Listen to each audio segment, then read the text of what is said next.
Quand j'étais gosse et que j'avais de bonnes notes, mon père, pour me récompenser, m'emmenait voir Buster Keaton.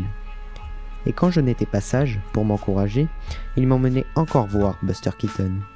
Si j'avais résisté, je crois qu'il m'aurait traîné à coups de pied dans les fesses. Lui aussi, il lui fallait une excuse pour rire. C'était moi. Au commencement de l'histoire, il y a le petit René Goscinny, qui, comme tous les autres enfants de sa génération, va au cinéma.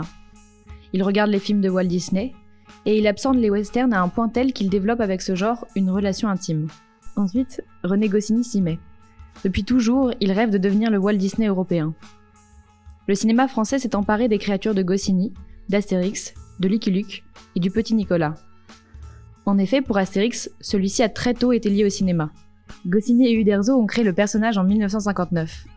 Puis, 10 ans plus tard, un premier dessin animé est réalisé, c'est Astérix le Gaulois. Il remporte un succès considérable.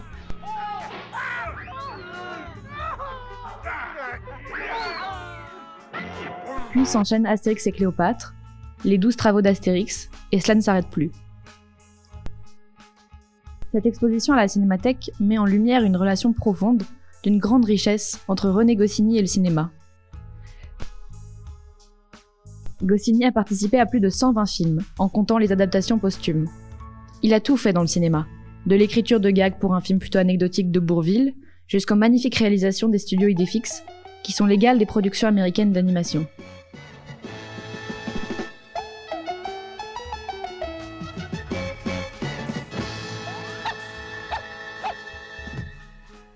C'est sous l'angle de son humour irrésistible que Goscinny a abordé le western et qu'il a fait preuve de créativité.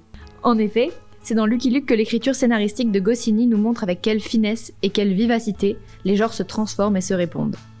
À l'évidence, Lucky Luke est l'œuvre la plus cinématographique de Goscinny. En lisant cet auteur, on découvre toujours plus de références cinématographiques explicites.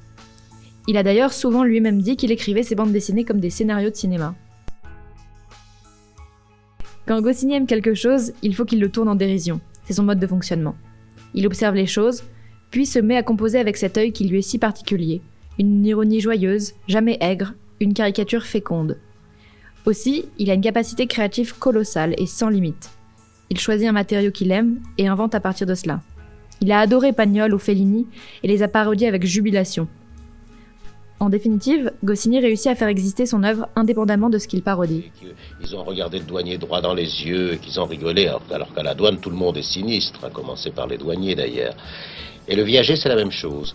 La carrière cinématographique de René Goscinny commence en 1960. Il est gagman, producteur, réalisateur, acteur et même animateur à la télévision avec ses mini-chroniques qu'il présente à 20h. En 1977, quand il disparaît, il s'est un peu éloigné de pilote. Il est toujours bien sûr l'auteur d'Astérix, Lucky Luke, Petit Nicolas. Il ne fait plus que cela, du cinéma. Il meurt un samedi, en faisant un test des forces sur un vélo chez son cardiologue. La veille, la dernière chose qu'il a faite, c'est d'aller au studio Idéfix pour suivre l'avancée de la balade des Dalton. Il était le cinéaste de la bande. Goscinny était un très bon auteur, notamment pour ses dialogues hors pair et son humour faisant rire toutes les générations. René Goscinny, qui dans les dernières heures de sa vie a travaillé sur son film, reste et restera un monument de la BD et du cinéma. Nous ne pourrons pas faire de contrepoison. D'ailleurs, aujourd'hui, nous sommes un peu fatigués. Nous allons nous retirer sous notre tente. Attendez! Attendez! Oh, la potion magique, vous savez, c'est d'aimer ce métier et d'avoir envie de faire rire les gens. C'est ça, la potion magique. Et on dit ça très gravement, vous savez. Oui, parce qu'on semble rire comme ça, mais c'est pas toujours. On fait très sérieusement quelque chose qui ne semble pas sérieux. Voilà. C'est bien ça.